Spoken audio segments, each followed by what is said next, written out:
একজন দেবদূত কাঁদছে, চোখে জল, মুখে অভিমান। পেছনে ডানা থাকলেও তা যেন আর উঠতে পারে না, কিন্তু তার উপরে আকাশে আরও দেবদূতেরা উঠছে, তাকিয়ে আছে তার দিকে। কেউ করুণায়, কেউ বিরক্তে, কেউ যেন নীরব বিচারে। এই মুহূর্তটি হলো আলেকজান্ডার ক্যাবানেলের দ্য ফলেন এঞ্জেল। 1847 সালে যখন আলেকজান্ডার ক্যাবানেল এই ছবিটি আঁকেন, তখন ইউরোপ শিল্পকলার জগতে এক নতুন ঢেউ লেগেছে। একাডেমিক কাঠামোর নিয়ম ভেঙে অনেকেই ঝুঁকেছেন নতুন ভাবনার দিকে। এই সময় দ্য ফলেন এঞ্জেল যেন এক ব্যতিক্রমী সৃষ্টি, যা একসাথেই ক্লাসিক সৌন্দর্যের প্রতি শ্রদ্ধাশীল, আবার আধুনিক চেতনার বার্তাবাহক। কেন্দ্রবিন্দুতে একজন দেবদূত, তার চোখ লাল, জলে ভেজা, তার শরীর অদ্ভুতভাবে নিখুঁত, যেন গ্রিক ভাস্কর্যের জীবন্ত প্রতিচ্ছবি, একটি শারীরিক সৌন্দর্যের মূর্ত প্রতীক। কিন্তু এই সৌন্দর্যের ভিতরে আছে এক বিদ্রোহী আত্মার গভীর বেদনা, এবং ঠিক তার পেছনেই উজ্জ্বল আকাশে দেখা যায় একদল দেবদূত। তারা উঠছেন, দূর থেকে তাকিয়ে আছে এই পতিত আত্মার দিকে।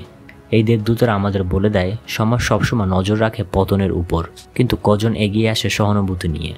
উপরে থাকা দেবদূতরা যেন সেই চিরচরিত স্বর্গের প্রতীক, শৃঙ্খলা, অনুগত্য আর প্রশ্নহীন জগৎ।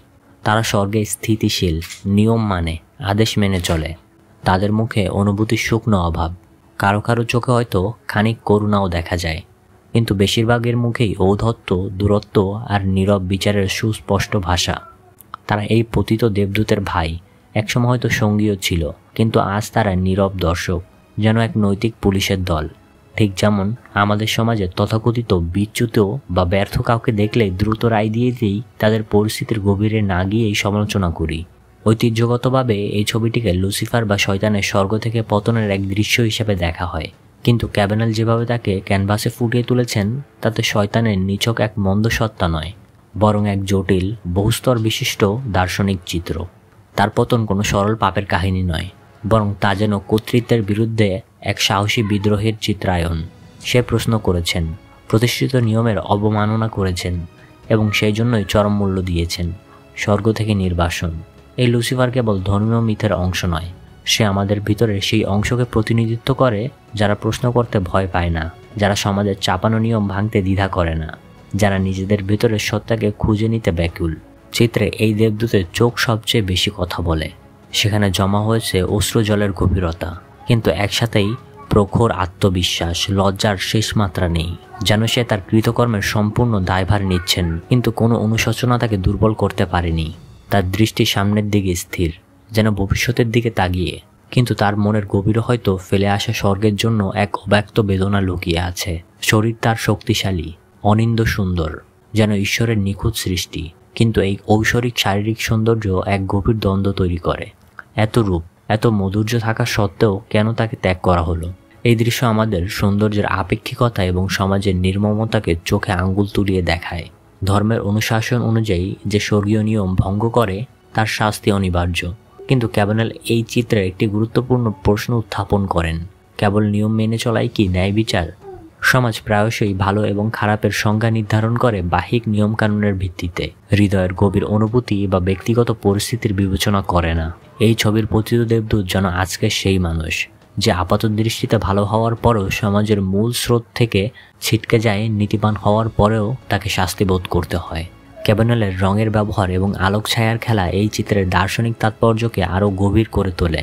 দেবদূতের মসৃণ ত্বকে কোমল আলো পড়েছে, যা তাকে পার্শ্ববর্তী অন্ধকার থেকে আলাদা করে তুলেছে, কিন্তু এই আলো আর সেই স্বর্গীয় উজ্জ্বল্য নয়, বরং এক নতুন স্বতন্ত্র অস্তিত্বের ইঙ্গিত। পেছনের আকাশ দেবদূতদের উপস্থিতিতে উজ্জ্বল্য, কিন্তু পতিত দেবদূতের চারপাশে পৃথিবী তুলনামূলক নিষ্প্রাণ, যেন এক বিষণ্ণ ছায়া তাকে ঘিরে রেখেছে। এটা আমাদের দেখায়, উজ্জ্বলতা সবসময় আশীর্বাদ বা ধার্মিক প্রতীক নয়, এবং অন্ধকার মানেই পাপ বা অভিশাপ নয়। আলো এবং অন্ধকারের এই দ্বৈততা জীবন জটিলতাকে তুলে ধরে। আজকের সমাজেও এমন অসংখ্য ফলেন এঞ্জেল বিদ্যমান, যারা গতানুগতিক চিন্তার বাইরে গিয়ে সাহস করে ভিন্ন পথে চলার চেষ্টা করে।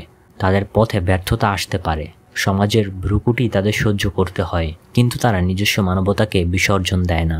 তারা ধর্ম, সমাজ, পরিবার এইসবের অদৃশ্য চাপের নিচে নীরবে অশ্রু ফেলে, কিন্তু তাদের ভিতরের বিদ্রোহী আত্মা কখনো থেমে থাকে না। এই ছবিটি সেই সকল সাহসীদের প্রতি এক নীরব অভিবাদন, যারা পতনের পরেও নিজেদের সৌন্দর্য এবং স্বতন্ত্রতাকে টিকিয়ে রাখে। দ্য ফলেন এঞ্জেল শুধুমাত্র একটি শিল্পকর্ম নয়, এটি বিদ্রোহের অন্তর্নিহিত সৌন্দর্য এবং আত্ম অনুসন্ধানের অসীম যাত্রার এক নতুন শক্তিশালী প্রতীক। আলেকজান্ডার ক্যাবানেল এই কালজয়ী চিত্রের মাধ্যমে আমাদের অন্তরে এক গভীর প্রশ্ন জাগিয়ে তোলে, যে আপাত দৃষ্টিতে পতিত সে কি সত্যিই খারাপ, নাকি সমাজের চোখে বিচ্যুত হওয়ার পরেও সেই সবচেয়ে বেশি মানবিক। এই ছবি কেবল লুসিফারের একক কাহিনী নয়, এটি আমাদের সকলের ভেতরে সেই বিদ্রোহী সত্তার প্রতিচ্ছবি যারা নিজেদের মতো করে বাঁচতে চায়। এই ভিডিওটি কেমন লাগলো তা আমাদের কমেন্ট করে জানান। এই চিত্রকলার কোন দিকটি আপনাকে বিশেষভাবে আলোড়িত করেছে? শিল্প, দর্শন এবং মানব মনের গভীর কথা নিয়ে আরও ভিডিও পেতে আমাদের চ্যানেলটি সাবস্ক্রাইব করুন এবং পাশে থাকা বেল আইকনটি প্রেস করুন।